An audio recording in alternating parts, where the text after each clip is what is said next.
My name is Ryan, and this happened when I was 30 years old.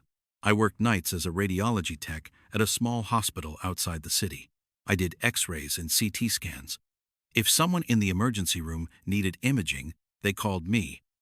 If a nurse needed a portable chest x-ray on the third floor at 3 in the morning, I was the one pushing the machine down the hall while everyone else tried to stay awake. Our hospital was not huge, but it had a strange layout. The emergency room and radiology were on the first floor, along with an old wing that had been mostly closed for years.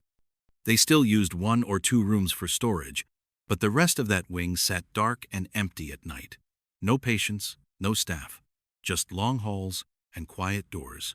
The main part of the hospital stayed bright and loud until around midnight. After that, it was mostly nurses, respiratory therapists, a doctor or two, housekeeping, and people like me. Security had 1 guy on duty for the whole building.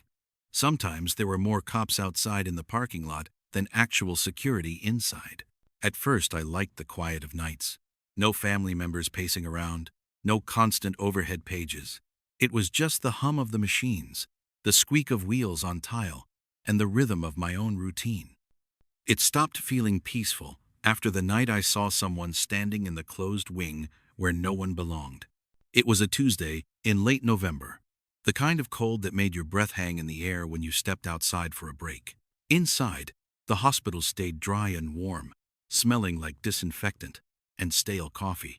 My shift was from 7 at night to 7 in the morning. By 11, everything had finally slowed down. I had just finished a CT scan on a trauma patient. They rolled him out, and I went to wipe down the table. When I finished, I stepped into the hall to push the empty stretcher back to the bay.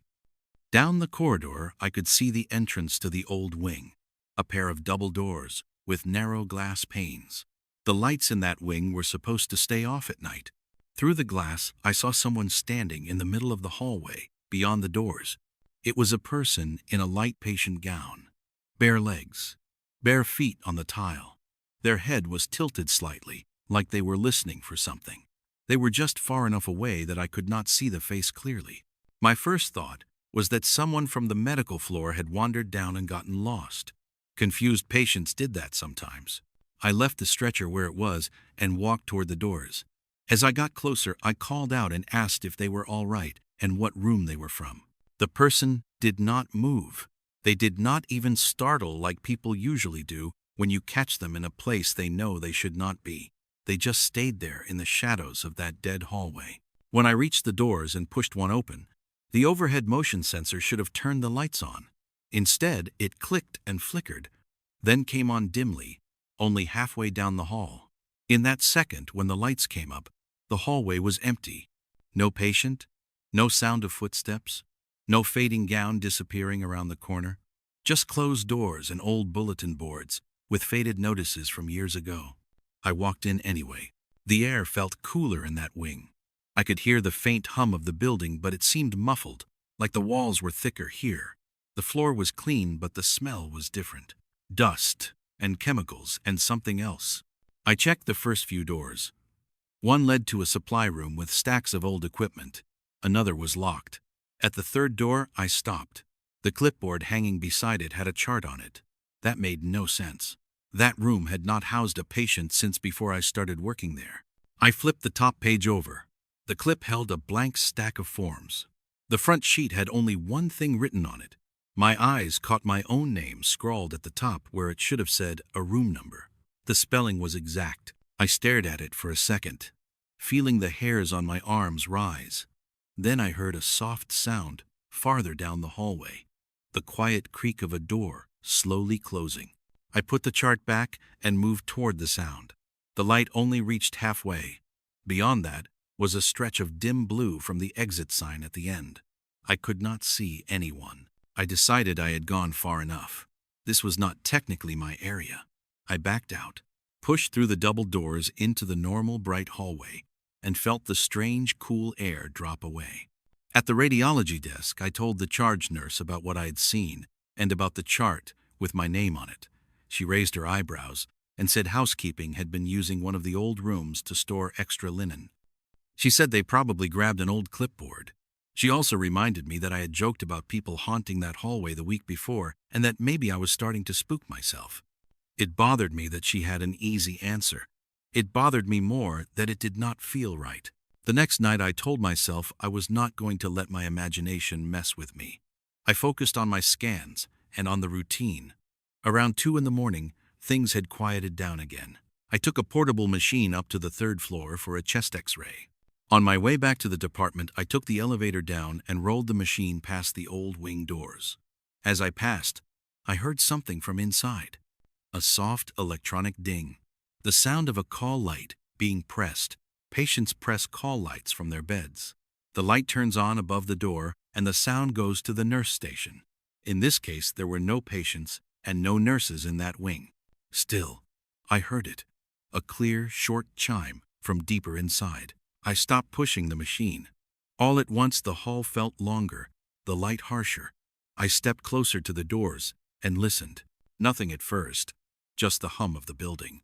Then the chime sounded again. I pushed the door open and leaned in. The air again felt cooler. Still, the lights came on in the first section of the hall, flickered, and then steadied. At the far end of the wing, over one of the closed doors, a small call light glowed red. There was no power to any of the beds back here, as far as I knew. No staff were assigned, no orderlies.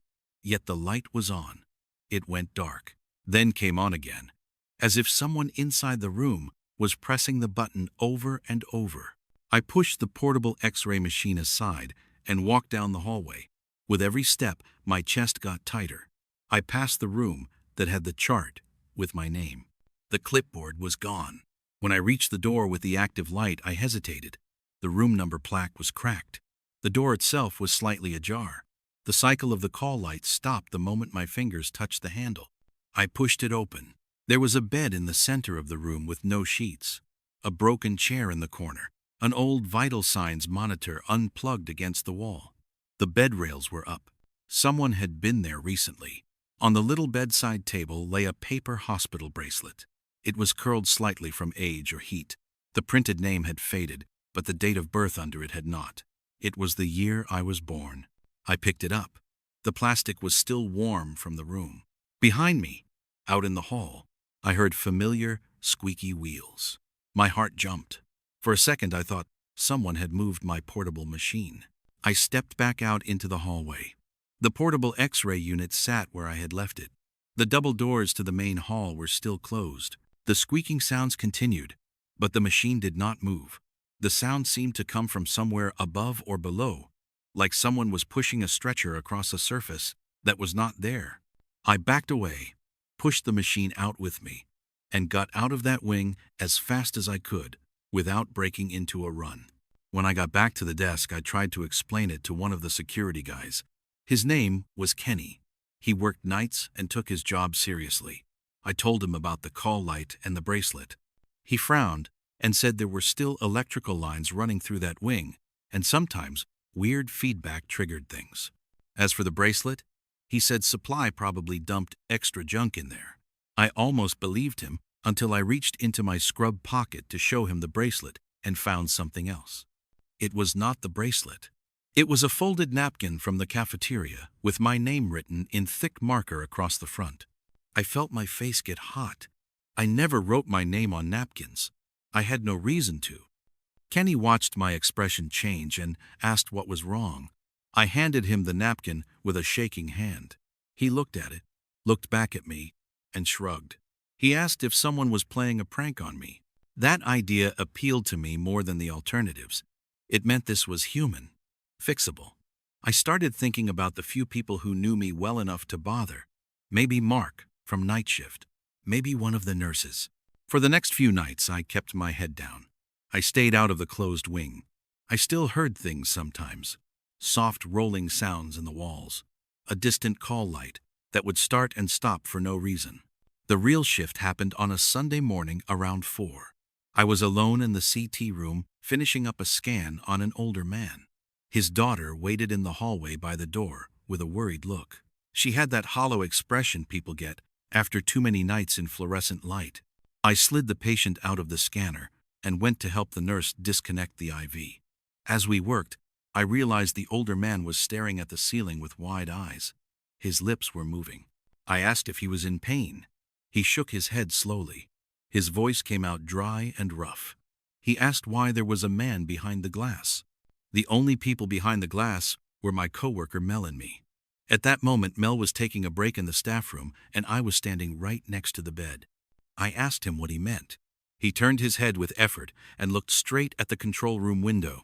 He said the man in the hospital gown standing in the back corner had been there the whole time, watching. He asked why the man never blinked. A chill went down my spine. I knew there was no one in that room. After we rolled him out, I closed the control room door and sat in the chair. My hands were clammy on the keyboard. I stared into the room for a long time, daring myself to see something. Nothing moved. I tried to write it off as delirium. He was sick, on meds, exhausted. Of course he might see things. Then I checked the timestamp on the scan images. It had started at 3:58, right around the time I had heard footsteps above us. Heavy footsteps directly above the CT room, pacing the length of the floor. I had assumed it was someone in the hallway, outside radiology. But the layout of the hospital suddenly clicked in my mind. Directly above radiology was the old wing. That connection sat in my mind like a weight. The next night, I finally decided I was done being spooked without answers. I asked Kenny if he would walk the closed wing with me on his round. At first, he brushed it off. Then he saw I was serious and agreed. We waited till around 3:15 when things were slow. He met me by the double doors. He had a large flashlight and his radio. I had my badge and a nervous feeling in my stomach. We stepped into the wing together. The motion sensors turned the lights on in sections. It was brighter tonight, but somehow that made it worse. The emptiness was more obvious. We walked past the rooms one by one. Most were empty except for old beds and equipment under sheets. At the door where I had seen the call light, Kenny stopped and checked the panel. The bulb above the door was burned out now. Inside, the room looked the same. Bare bed, broken chair, the old monitor against the wall. No bracelet on the table. No obvious signs of anyone living there. We moved down toward the far end, where the exit sign glowed. There was a door on the left that I had never noticed before. It looked like a utility closet.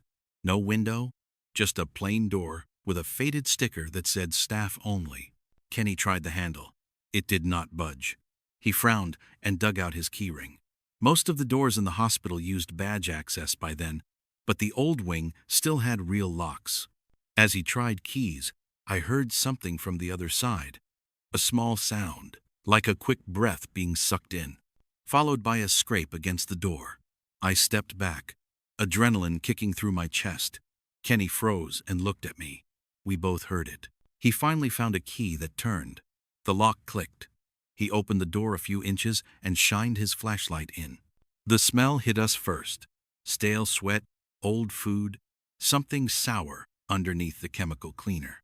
Inside was not a closet. It was a small utility room with pipes overhead and a concrete floor. A mattress lay on the ground against the wall. There was a blanket, some empty water bottles, food wrappers, and a plastic bag full of clothes. Someone had been living in there. Kenny cursed under his breath and called it in on his radio. As he spoke, I took a step inside and shined my own smaller light around. On the wall above the mattress, lines of writing covered the paint. Names, dates, room numbers. My name was written there. My full name, first and last, circled in dark ink. Under it, the word nights. On the floor beside the mattress was a stack of old charts. Every one had been pulled from rooms in the closed wing. Some were years old. All of them had patient labels peeled off, leaving blank spaces where names should have been. There was another sound then. A soft thud behind us in the hallway. We both spun around. A figure was running down the corridor toward the exit at the far end. Bare feet slapped the floor. A hospital gown flapped open in the back. Kenny shouted and took off after him. I stood frozen for a second, then followed. The man reached the emergency exit door and slammed into it, trying to push through. Kenny tackled him from behind just as the door alarm began to blare. The man struggled and screamed. He was thin but wiry, bones sharp under his skin. His hair was matted. His eyes were wide and unfocused. He kept yelling that he needed his room back, that we had taken his chart, that he wanted his nights. Other staff came running. They helped hold him down until more security, and finally, city police arrived. They restrained him and took him out on a stretcher, still shouting about the closed rooms and the people who walked at night. We learned later that he had been a patient years before on one of the psych units in the same building before it moved to a newer facility. He had been discharged, vanished into the streets, and somehow found his way back. For months he had been slipping in through an old service entrance near the loading dock and living in the unused wing. He knew the building well enough to avoid cameras. He watched staff routines. He learned which rooms were never checked. He liked the nights best, when the halls were quiet and the call lights did not ring as often. The notebook they found with his things had lists of staff who worked nights, first names mostly. Mine was the only one with both names, circled. I had no idea why. Maybe I walked past his hallway more than others. Maybe I was the first one to look directly at him. After they removed him, administration shut that wing down completely. New locks, new security patrols, cameras in the stairwells. The rooms were emptied out and sealed. I kept working nights for another 6 months. I never heard a call light from that wing again. I never saw a face in the glass. But sometimes, around 3 or 4 in the morning, when the hospital went very quiet, I could still feel eyes on my back as I pushed the portable X-ray machine past those closed doors. It was not ghosts that had scared me. It was the realization that for weeks, maybe months, a real man had been standing inches away from me, behind thin walls and thin glass, watching me work, learning my name, making plans in the dark while the rest of us walked by thinking that part of the hospital was empty.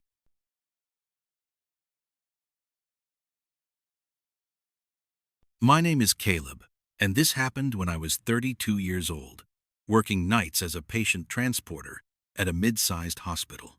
My job was simple: move patients from their rooms to radiology, take them back, bring specimens to the lab, and respond to whatever the nurses needed.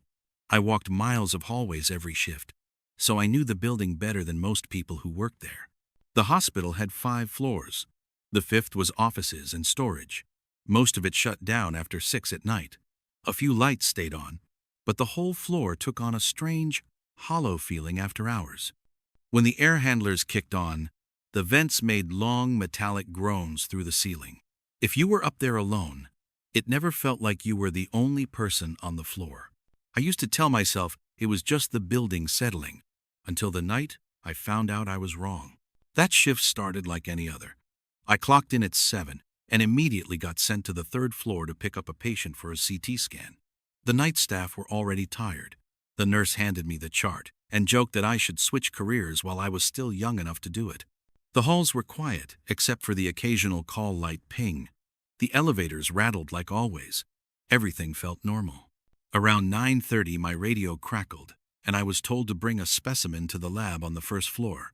I took the back stairwell because it was faster. When I reached the landing between the 4th and 5th floor, I heard something strange above me, a slow dragging sound, like something heavy sliding across the floor overhead. That should not have been possible. The 5th floor was locked at night. Nobody worked up there except day shift staff. Housekeeping didn't clean it until mornings. There was no reason for anyone to be walking around, let alone dragging something. I froze on the landing and listened. The dragging sound came again, followed by a soft thump, then another, slow, irregular, not like someone moving equipment, more like footsteps, heavy and uneven. I told myself it was pipes or the air system. I kept going down the stairs and forced myself not to think about it. Hours passed. Quiet. Smooth shift. Nothing strange. Around 1 in the morning, I was sent to bring a wheelchair from the 5th floor storage. Usually that job went to day shift, but night shift still had keys, and we sometimes needed extra equipment when the emergency room got backed up. I didn't really want to go up there after what I'd heard earlier, but it was part of the job. I took the elevator up. As soon as the doors opened on the 5th floor, the temperature dropped. The hallway lights were dim, spaced far apart. The air was colder, almost stale. Dust glimmered in the light beams. The entire floor smelled faintly like old carpet and cleaning fluid. I stepped out, closed the elevator gate behind me, and listened. Silence. The fifth floor had 2 long hallways and a small break area that had been shut down years before. What I needed was a storage room at the far end. I walked slowly, pushing my handcart. I kept glancing at the office doors I passed. Each one had a foggy window panel. Most were dark. A few had emergency lights glowing through them. Halfway down the hallway, I noticed something off. A door that should have been locked was cracked open. It was the mechanical room, the ventilation room. Nobody had business in there except maintenance. Metal cabinets lined the walls inside, and the giant air handler units filled most of the space. Even during the day, it was loud and claustrophobic. The door sat open just an inch. Light from inside spilled onto the carpet in a thin line. I stopped walking. My breath felt caught in my throat. No one was supposed to be in that room at night. I stood there, trying to convince myself to walk past it, grab the wheelchair, and get off this floor. But the longer I stared at the door, the more wrong it felt. As I watched, the door moved. Not much, just a slow shift, like someone inside had bumped against it lightly. My chest tightened. I backed away without taking my eyes off the door. Then I forced myself down the hall, grabbed the wheelchair from the storage room, and turned around. The mechanical room door was now wide open. My entire body went cold. I must have stood frozen for a long time because the hum of the air system felt louder than usual, filling the hallway with a low vibration. I tried to swallow, but my throat was dry. I pulled out my radio and whispered for security to come to the 5th floor. The dispatcher asked what was wrong. I said I heard movement inside the mechanical room. She said someone would be there soon. I did not want to go any closer, but I also did not want to stand still. My instincts told me to leave. Now, I started backing toward the elevator, pulling the wheelchair behind me. I kept my eyes on the open door. Then someone inside spoke. A man's voice.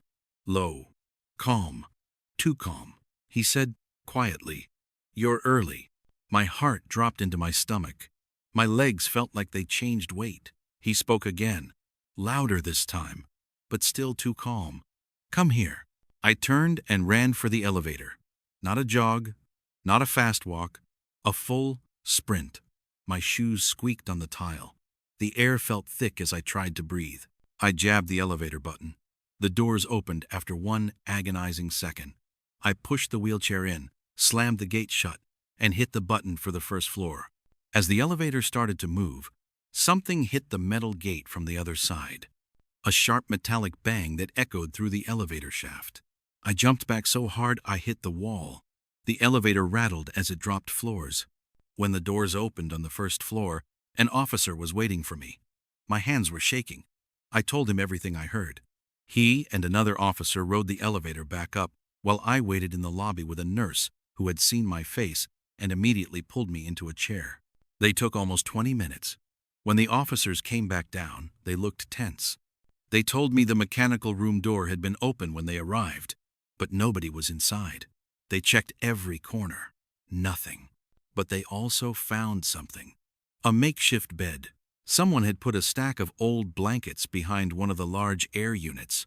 Next to it, a small pile of food wrappers, an empty water jug, a duffel bag. Someone had been living in that room for a long time. The officers also found something else. A journal notebook. Inside were pages and pages of handwritten notes, lists of times, descriptions of staff members, what routes they took, what time they patrolled, what time they went on break. Some names were underlined. My name was on the last page. The note next to it read, 1 a.m. Alone. Comes to 5th. I felt my stomach twist. My vision went light for a moment. The officers kept the notebook. They cut the lock to the old service stairwell door that connected to the outside and found signs that someone had been using it to come and go without being noticed. Footprints. Mud. Old shoe prints tracked inside. They told me maintenance must have missed the signs. Someone had been living inside the ventilation room for weeks or months, sleeping there, hiding there, watching us on our rounds. I asked about the voice I heard. They said people who squat in buildings often panic when found. Maybe he tried to scare me into leaving him alone. But that was the thing. The voice I heard was not panicked.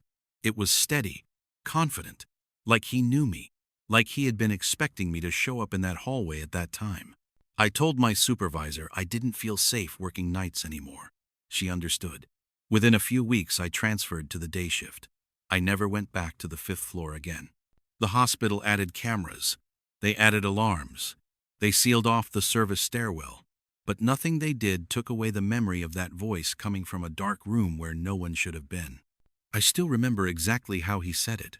"You're early," like someone who had been watching me long enough to know my schedule better than I did. Like someone who had been waiting in the dark for the exact moment he thought I would walk through that door.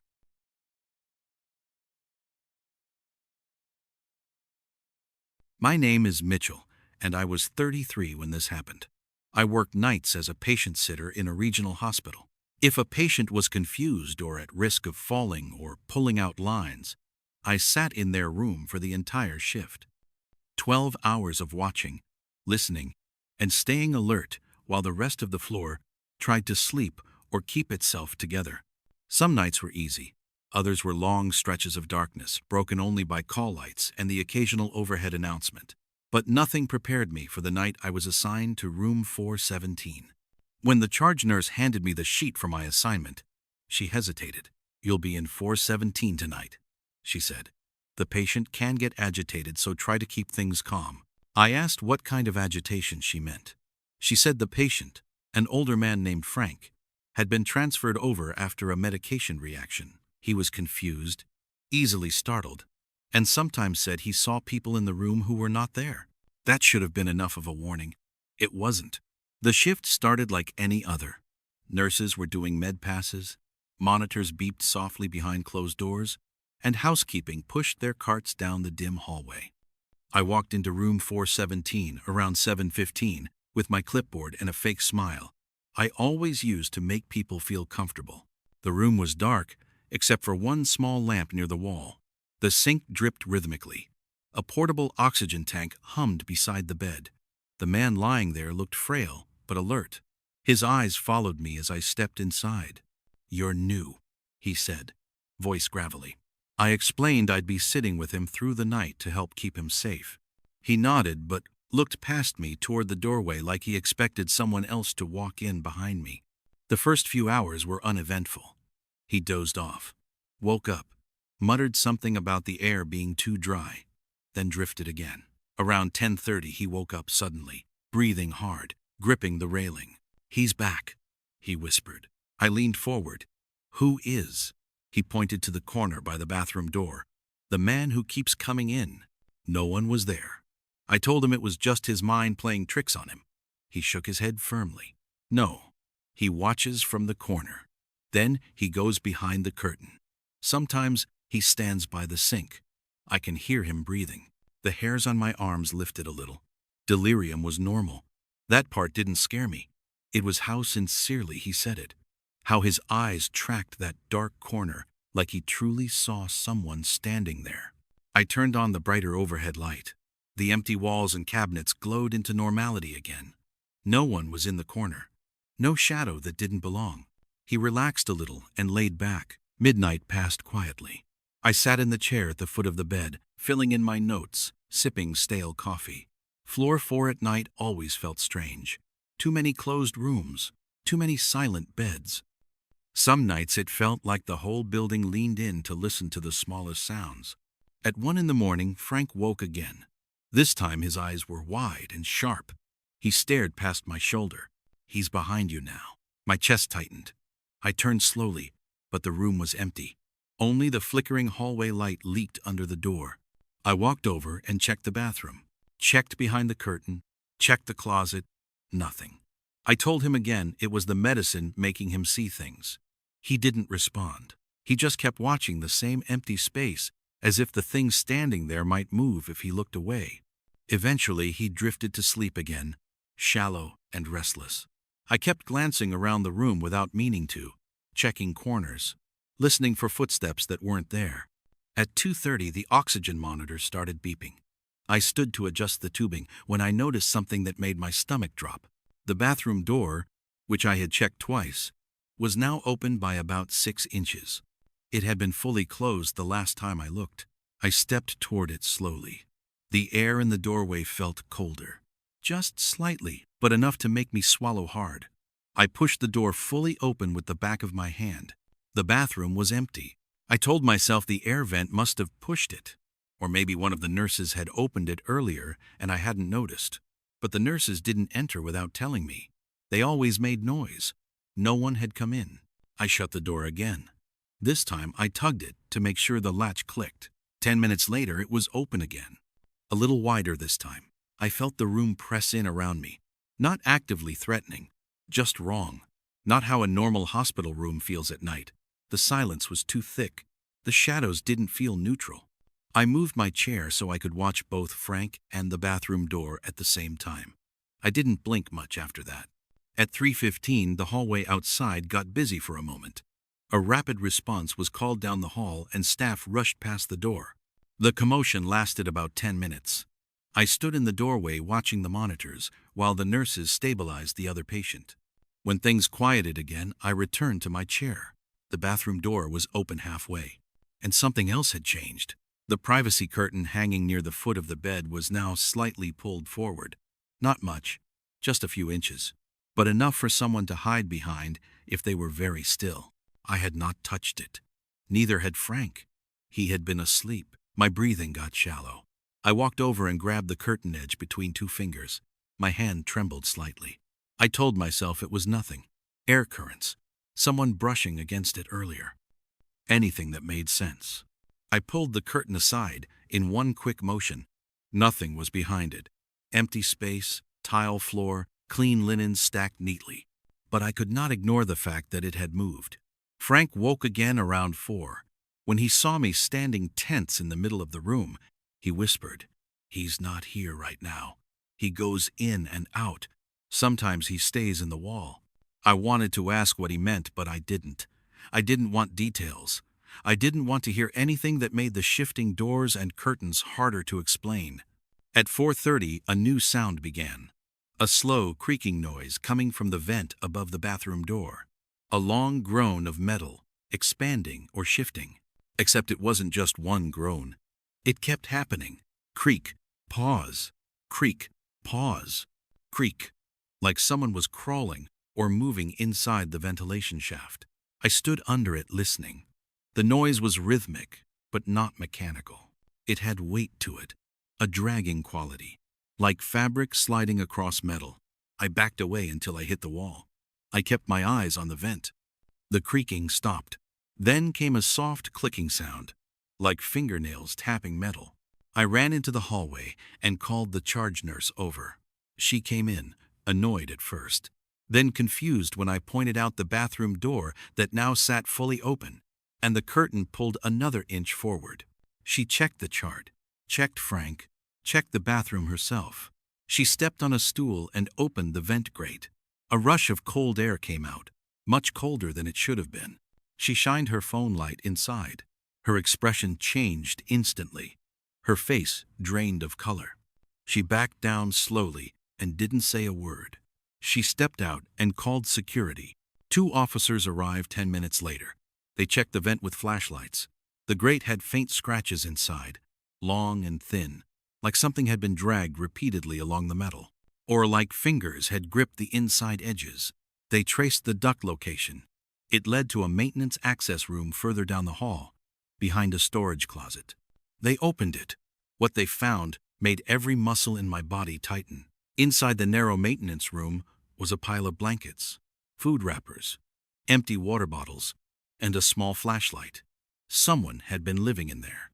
Hidden between the ductwork and the electrical conduits, a narrow strip of floor only a few feet wide. More disturbing was the empty pill bottle on the ground. The name on the label was the same as the patient whose room I was sitting in. Someone had stolen his medication days earlier. They found fingerprints all over the inside of the vent grate. Fresh ones. Human ones. Security did a sweep of the floor and then the entire building. They eventually located a man hiding behind laundry carts on another unit. He was a former patient who had been discharged 2 weeks earlier but never left the hospital. He had been sleeping in maintenance spaces, stealing food, and moving through the ventilation rooms to avoid being seen. He refused to explain why he kept returning to room 417. He wouldn't say why he watched that patient. He wouldn't say why he moved the bathroom door or pulled the curtain. He only said one sentence clearly: he sleeps light. We never figured out how long he had been coming and going from that room. I transferred floors after that shift. I refused to sit in any room that had duct vents large enough for a person to fit through. The hospital tried to reassure us it would never happen again, but the truth was simple. Someone had been living inside the walls. Someone had been crawling through the ventilation system at night. And someone had been standing inside room 417, watching both of us sleep. Even now, I keep a fan running in my bedroom at night to drown out any creaking sounds. Because when I hear metal groan in the dark or a faint tapping sound above my head, I feel myself back in that hospital room, staring up at a vent grate I will never forget.